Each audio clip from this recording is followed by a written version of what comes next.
रूस हिंदुस्तान की हिमायत में उस वक्त सामने आया जब शंघाई ताउन तंजीम एससीओ के फोरम में उसने कहा कि दो तरफ़ा अमूर को इस फोरम पर नहीं उठाया जाना चाहिए।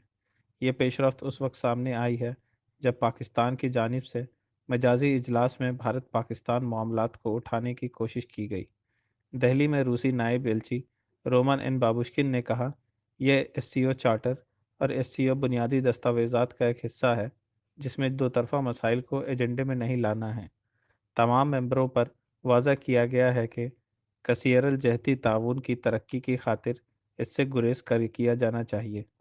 वज़ीर-ए-आज़म नरेंद्र मोदी ने भी एससीओ की सरबराही के रियासती इजलास में इस मामले को उठाया था और कहा था कि यह बदकिस्मती की बात है कि दो तरफ़ा अमूर को गैर ज़रूरी तौर पर शंघाई ताउन तंजीम के एजेंडे में लाने की बहुत सारी कोशिशें की जा रही हैं।